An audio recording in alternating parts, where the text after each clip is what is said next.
And that's why I call her AR-15. Christmas, I give you the very next day, you boom, boom, boom. Welcome to all of you. And Tara, just you listened to Charles, you've been listening to our greater discussion about Eric Garner. Your thoughts? Well, I think Charles Barkley makes some very reasonable and honest observations that no one else really wants to have in this conversation. What he's saying is absolutely true.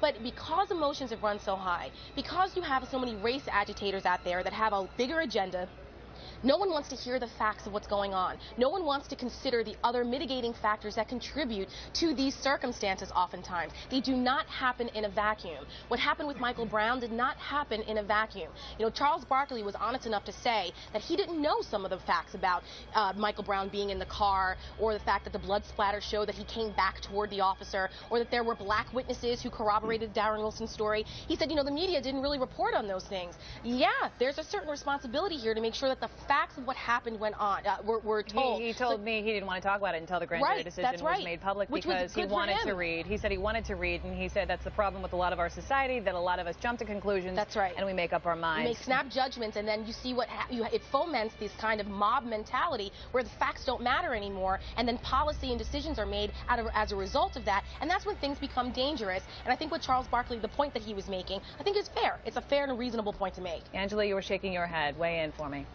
On the whole thing, I think I want to start with Charles Barkley, who said that there are times where it's okay to racially profile and times when it's not. It is never okay to racially profile. There is nothing about this Eric Garner situation that makes this a justifiable homicide. That officer did not act justifiably. I know that in this country at this point we have law enforcement officers that fully believe that being black is crime and violence enough. It is not. And it is time out for that type of policy shaping and making.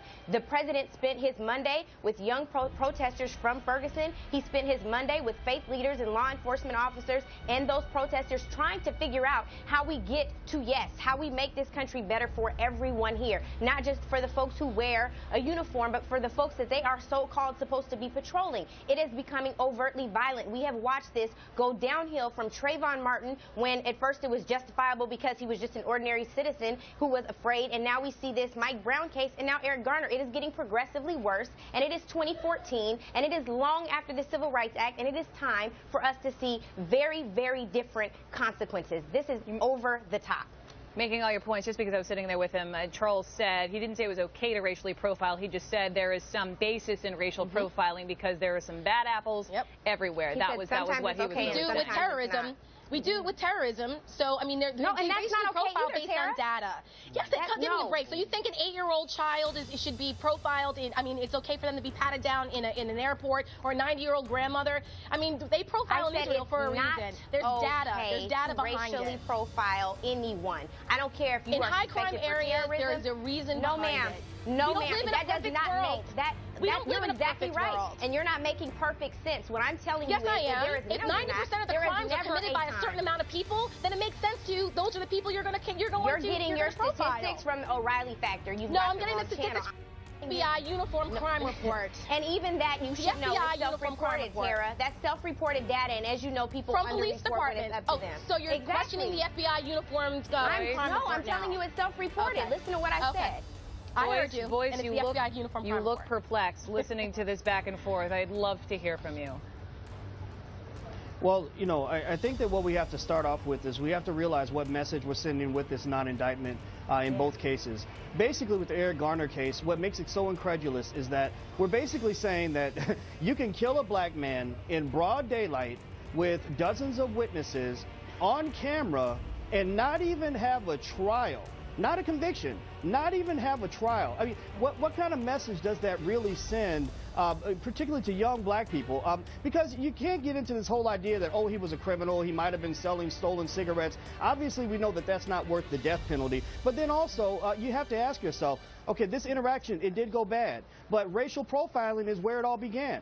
Because understand this, you've got wealthy white guys right on Wall Street that are stealing billions of dollars. They're carrying cocaine in their pockets, but guess what? They'll never be convicted of those crimes because police aren't following them around and asking them, what are you doing? doing here? Why are you here? Who are you with? Where are you going? What are you up to? And so the fact is that what we have to really be concerned about as a country right now is that we've gone beyond the days where you can kill black people and not have black people respond. Black people are now fighting back. Black people are no longer afraid to speak up and stand out. And I think that that's something that really speaks to the idea that the president and Congress have to create some sort of modification in the law so that equity is in existence for everybody. Because right now we know that that's not the case.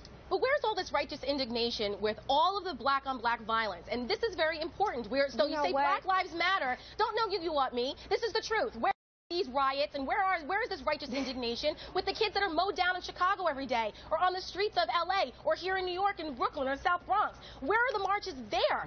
That's where there's a significant problem. There is not I live in Chicago. I live in Chicago where there's a lot of violence and we have lots of marches. More than white cops killing black kids. I've got news for you. Minister Louis Farrakhan is consistently involved in this. Father Michael Flager. There are tons of people in Chicago fighting against black-on-black crime. But police brutality is a second issue. We have to deal with that issue. Look, my dad was a cop. It's a smaller issue compared to the level of violence black on black. I have respect for good cops, but I also know that many officers end up thinking that they are above the law. They sometimes think that, look, if you don't do what I say, then I have the right to do whatever I want to you. And we know that police brutality is very, very real. You should not have a segment of the population that is afraid of the police. But if you go talk to many black men, I'm talking about good, law-abiding young black men who would never hurt anybody, many of them are afraid of the cops. Why do we have that in existence in this world? Because these laws were never designed to protect people of color in the first place. That's something you have to deal with. So stop lying to yourself. Moreover, the black-on-black crime thing is a false equivalency argument here. You know that. You know that black-on-black crime has gone down over the last 20 years. I'm not going to let you do this without that. And you're still more likely to get shot as a black person by another black person than you are by a white police officer. At the end of the day, what I'm not going to allow you to say is, number one, these people are rioting. This is righteous anger displayed by most of these people. You're not going to get to say. Yeah. I'm sorry. I said by most of these people, the folks who were sitting down with the president were not the looters. They were the organizers who were peacefully protesting. You don't get to say here that there's this huge problem with black-on-black crime that people are not working diligently every day to address. It's not true. I'm not going to let you lie to me today. It's not going to happen. So how do we, I'm sitting here and I'm listening to all three of you, and I respect your perspectives, but the yelling and the emotions, how do we take all of this frustration and the anger and this energy? This is the same question I asked Charles Barkley, and I would love to ask all three of you all, how do we move this forward?